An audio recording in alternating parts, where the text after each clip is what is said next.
Praise the Lord. இன்னைக்கு நம்ம 40 days பிரேயர்ல டே 6ல இருக்கிறோம். பரிசுத்த ஆவியானவரை பற்றி இன்னைக்கு நம்ம எப்படி பார்க்க போறோம் அப்படின்னா, காற்றாக பார்க்க போறோங்க. ஆமா, பரிசுத்த ஆவியானவர் எப்போதுமே நிறைய இடத்துல காற்றாக வெளிப்பட்டிருக்காருங்க. அதாவது கர்த்தருடைய சுவாசமா வெளிப்பட்டிருக்காருங்க. அதற்கு நம்ம பார்க்க வேண்டிய வசனம் என்ன அப்படின்னா, ஆதியாகமம் 2ஆம் அதிகாரம் 7ஆம் வசனம். தேவனாகிய கர்த்தர் மனுஷனை பூமியின் மண்ணினாலே உருவாக்கி ஜீவ சுவாசத்தை அவன் நாசியிலே ஊதினான், மனுஷன் ஜீவாத்மா ஆனான். ஆமாங்க, இந்த வசனத்துல கர்த்தருடைய சுவாசமாக பரிசுத்த ஆவியானவர் இருக்கிறாருங்க. அந்த சுவாசம் மனுஷன்ல ஊதின பின்னாடி அந்த மனுஷன் உயிர் இல்லாம இருக்கிறவன் இப்போ உயிர் பெற்று ஜீவாத்மா ஆனாங்க. இப்படிதான் பரிசுத்த ஆவியானவர் காற்றாக, சுவாச காற்றாக நம்ம பார்க்க போறோம். அது மட்டும் இல்லாம பரிசுத்த ஆவியானவர் காற்றாக இருந்ததுனால என்ன நடந்துச்சு அப்படின்றதையும் நம்ம பார்க்க போறோங்க. இன்னைக்கு நம்ம காற்றின் நேச்சரையும் அதுக்கப்புறம் பரிசுத்த ஆவியானவரை எப்படி காற்றாக கம்பேர் பண்ண போறோம், இதுதான் பார்க்க போறோம். முதலாவது நம்ம காற்றோட நேச்சரை பார்க்கணும் அப்படின்னா, காற்று பார்க்கவே முடியாதுங்க, இன்விசிபிளா இருக்கும். அதே போலதான் பரிசுத்த ஆவியானவரை நம்ம பார்க்கவே முடியாதுங்க. அப்புறம் காற்றை உணர முடியும், அதோட அவுட்புட்டை பார்க்க முடியும். அதே போல பரிசுத்த ஆவியானவரை பார்க்க தான் முடியாது, ஆனா அவர் கிரியை செய்யும் போது அவருடைய அவுட்புட்டை நம்ம நல்லாவே பார்க்க முடியுங்க. எப்படி அப்படின்னா, கர்த்தர் ஜீவ சுவாசத்தை மனுஷனுக்குள்ள ஊதுனாங்க. ஊதுன அந்த சுவாச காற்றை பார்க்கவே முடியாது, கரெக்டா? ஆனா அந்த ஊதுன பின்னாடி மனுஷனோட உயிர்க்குள்ள போயிட்டு மனுஷனுக்குள்ள ஆவி உயிர் பெற்று அவன் ஜீவ ஆத்மா ஆனா அப்படின்னு இருக்குங்க. அந்த மனுஷன் உயிரோட பேசுகிற காரியம், நடக்கிற காரியம் எல்லாமே நம்ம கண்ணால பார்க்க முடியும். ஆவியானவரை நம்ம கண்ணால பார்க்க முடியாது, ஆனா அவரோட செய்கைகளோட அவுட்புட்டை நம்ம கண்ணால பார்க்க முடியுங்க. இதுதான் முதலாவது காரியம். என்ன அப்படின்னா, காற்றை பார்க்க முடியாது, ஆனா அதோட அவுட்புட்டை பார்க்க முடியும். அதே போல தாங்க பரிசுத்த ஆவியானவரை பார்க்க முடியாது, அவரோட செய்கைகளோட அவுட்புட்டை நம்ம பார்க்க முடியும். இரண்டாவது காரியம் என்ன அப்படின்னா, இந்த காற்று எதற்கு யூஸ் ஆகுது ஒரு மனுஷனுக்கு அப்படின்னா, இந்த சுவாச காற்று அவன் உயிரோட வாழ்றதுக்கு தாங்க. இந்த காற்று இந்த பூமியில இருக்கிற எல்லாமே அப்படின்னா காற்று இருந்தாதான் அது உயிரா இருக்குங்க. இந்த காற்று ஒரு உயிர் பெறதுக்கு சமானமா இருக்கு. அதே போலதான் நம்ம உள்ளான மனுஷன் உயிர் பெற செய்கிறதற்கு பரிசுத்த ஆவியானவர்ன்ற காற்று நம்மளுக்கு முக்கியமா வேணுங்க.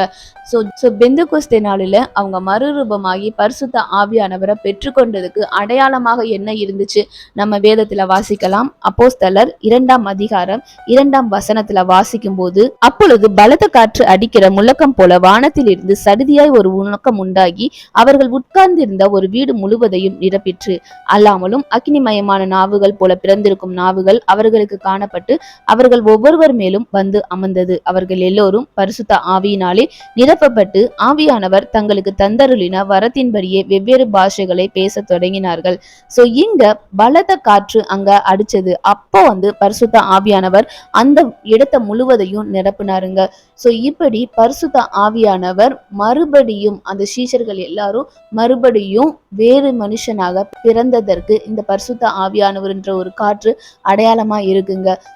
நார்மலான காற்று எப்படி மனுஷன் உயிர் வாழ்றதற்கு அது முக்கிய பங்கு வகிக்குதோ, அதே போலதாங்க பரிசுத்த ஆவியானன்ற காற்று நம்மளுடைய உள்ளான மனுஷன் வாழ்றதற்கு இது உதவியா இருக்கு. பரிசுத்த ஆவியானவர் நம்ம உள்ளான மனுஷன் பரிசுத்தமாய் வாழ்றதற்கு, உயிர் பெற செய்யறதற்கு உதவியா இருக்கிறாரு. மனுஷனுக்கு முக்கியம் ரத்தமும் காற்றும் தாங்க. அதே போலதான் ஸ்பிரிச்சுவல் மனுஷனுக்கு இயேசுன்ற ரத்தமும் பரிசுத்த ஆவியானன்ற காற்றும் முக்கியங்க. இந்த காரியத்தை நம்ம மனசுல வச்சுக்கலாம். இரண்டாவது காரியம் என்ன அப்படின்னா, காற்று எப்படி ஒரு மனுஷனுக்கு உயிர் வாழ உதவுகிறதோ அதே போல பரிசுத்த ஆவியானவர் உள்ளான மனுஷன் உயிர் பெற்று வாழ்றதற்கு காரணமா இருக்கிறாரு. மூன்றாவது காரியம் என்ன அப்படின்னா, பரிசுத்த ஆவியானவரை நம்ம பார்க்க முடியாது இல்லையா, அதனால அதை நம்ம ப்ரிடிக்ட் பண்ணவே முடியாதுங்க. அது எங்க இருந்து வந்துச்சு, எங்க போகுது அப்படின்ற காரியத்தை நம்மளால ப்ரிடிக்ட் பண்ணவே முடியாது. காற்றை எப்படி எங்க இருந்து வருது எங்க இருந்து போகுதுன்னு ப்ரிடிக்ட் பண்ண முடியாதோ அதே போலதான் பரிசுத்த ஆவியானவர் நம்மளுக்குள்ள வர்றதையும் கணிக்க முடியாது, போறதையும் கணிக்க முடியாதுங்க. நம்ம வேதத்துல நிறைய இடத்துல பார்த்திருக்கோம். சிம்சன் கூட திடீர்னு பரிசுத்த ஆவியானவர் வருவாரு, ஆனா அவர் போகும்போது யாருக்குமே தெரியாது. அதே போல பரிசுத்த ஆவியானவர் நமக்குள்ள எப்ப வருவாரு எப்ப போவாரு அப்படின்றதும் தெரியாதுங்க.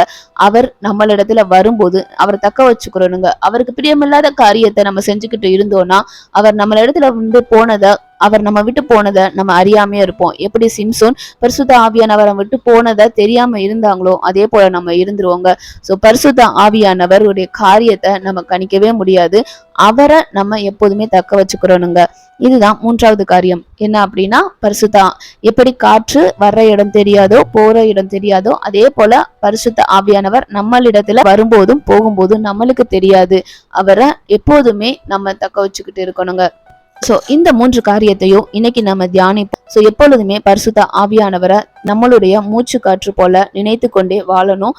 கண்டிப்பா இந்த காரியத்தை தியானிங்க. பரிசுத்த ஆவியானவர் உங்களோடு இடைப்படுவாருங்க. இன்னைக்கு இந்த பரிசுத்த ஆவியானவர் நம்ம காற்றா பார்த்திருக்கோம். சோ இப்படி பலம் வாய்ந்த பலத்த காற்றாக எப்போதுமே பரிசுத்த ஆவியானவர் நம்மளிடத்துல இருக்கிறாருங்க. அவர் இருக்கும்போது அவரை தக்க வச்சு அவரோட பயணிப்போம். கர்த்தர் எப்போதுமே நம்மளுக்கு பரிசுத்த ஆவியானவரை தந்திருக்காரு. ஆலோசனை கர்த்தராகவும் நம்மளை வழி நடத்துகிற ஒரு கைடாகவும் இருக்கிறாருங்க. அவரை தக்க வச்சுக்கிருவோம். அவர் நம்மளுக்கு கிடைச்ச ஒரு கிஃப்ட் தாங்க.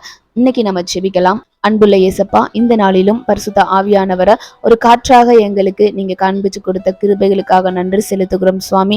காற்று எப்படி எங்களுக்கு உயிர் பெற உதவியா இருக்கோ அதே போல பரிசுத்த ஆவியானன்ற காற்று தகப்பனே எங்களுக்குள்ள நாங்க மறுபடியும் உயிர் பெற செய்வதற்கு நீங்க உதவியா இருக்கிறதற்காக நன்றி செலுத்துகிறோம் சுவாமி.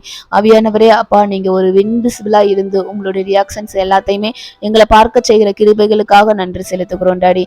ஆவியானவரே அப்பா, நீங்க எப்ப வர்றீங்க எப்ப போறீங்கன்றது எங்களுக்கு தெரியாம இருக்குல்லப்பா.